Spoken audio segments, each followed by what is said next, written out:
I thought I'd start creating podcasts that are essentially based on practice and producing one of these a week.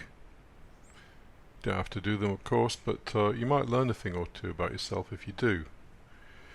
Now, I thought I'd start with envy. Envy features very highly in Spinoza's reckoning with the emotions, and for good reason. If you remember that all our emotions are driven by the will to survive, the desire to survive, then if we see someone who has more power than us, then we're going to feel envious. And let me define envy as Spinoza did. Envy is when you feel pain at someone else's good fortune, or when you feel pleasure at their bad fortune. Fairly horrible, really, but actually this is generally what's going on with people. And if you've ever been at a social occasion, you will know that people like to boast. They like to tell you about the things that they've done, the things that they've got, what their kids are doing, and of course they never tell you the bad news. It's always, well, so-and-so's got into this university, or we just bought a new yacht, or we just bought a new car, or we just had an extension to the house. They are, as Spinoza would say, displaying the strength of their existence to you. And because of the way nature works, when something else appears to us to be more powerful, it makes us feel diminished. And so we hate them. Envy is a form of hatred. Rejoicing in someone else's bad fortune is clearly nothing else but hatred. Anyway, to observe this hatred requires a good deal of honesty, inner honesty. If you can't do that, then there's probably not much point doing this kind of thing, because you will have your internal censor telling you that actually you're a very nice person and you don't feel these kind of things. About a year ago, myself and my wife decided to spend a weekend where whenever we met anybody or saw anything that made us feel envious, we would call them or it a four-letter word beginning with C, which I'm not going to repeat. You can call the things, the people, whatever you want in your mind. Although I have to say that four-letter word beginning with C had a real sort of gutsy feel to it. So in the end, as we went through the weekend, we were kind of doing this every 10 minutes. It became quite funny. In fact, it became very funny. We were sort of bowled over laughing at times. And, there's no judgment involved here.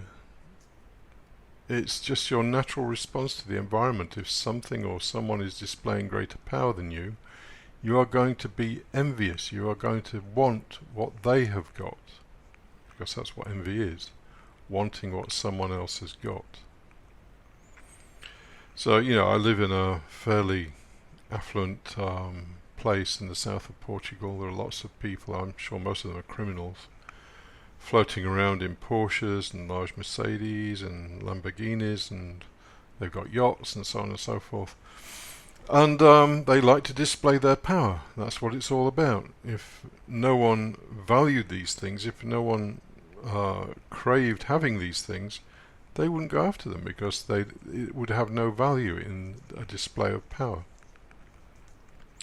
So let me go through this, what is actually from Proposition 55 in Part 3 of the Ethics. Wonderful proposition, hilariously funny in a way.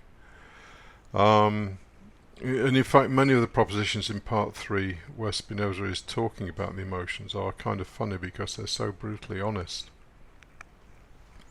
So anyway, everyone is eager to tell of his exploits and to boast of his strength both of body and mind, and for this reason men bore one another.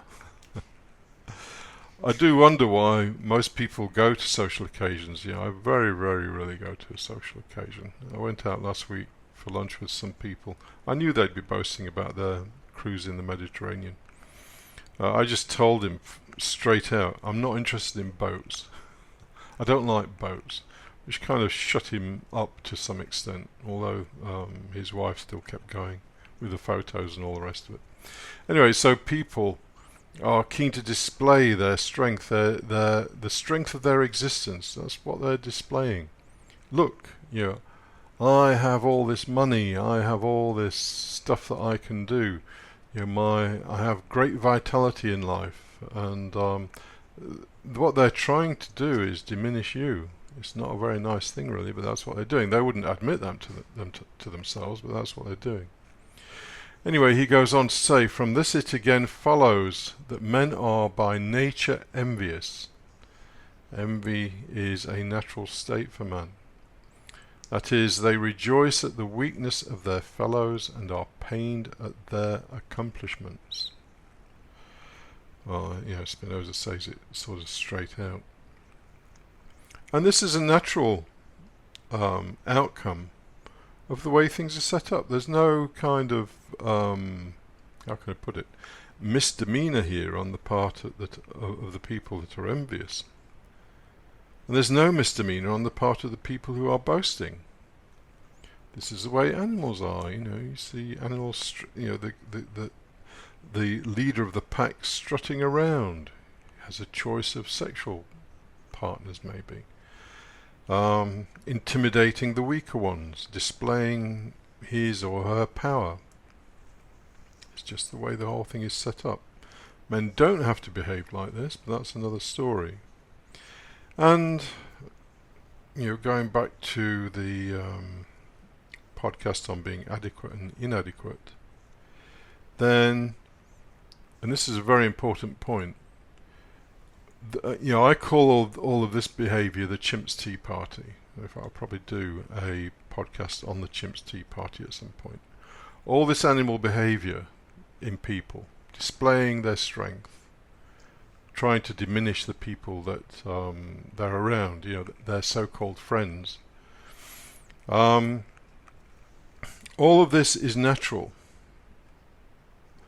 but the reason people do that, and the reason people react to it, or not the reason, the effect is that it's passive. There's a passive response. And the people that are doing it, it's a passive action. They can't help doing it. It's nature driving them. So the Chimps Tea Party is driven by this kind of thing. But we can become active inside. And when we feel envious, we can say, I feel envious of that four-letter word beginning with C over there, because he's displaying greater power than I've got, and I want what he's got. And we can say that to ourselves. And in that respect, we become active because we're understanding what is happening and why it's happening. And it's a very powerful thing. Anyway, what I would suggest is, if you want to, if you have sufficient self-honesty, just observe occasions when you're envious, when you hate people. You might not even be able to admit to yourself that you hate people. But anyway, just look at this envy happening within you and try and understand it from the point of view of people displaying their strength, trying to make you feel diminished, which is basically what's going on.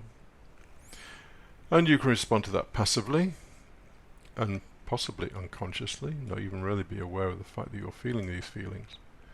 Or you can become active and understand it in terms of what's happening within you and why it's happening.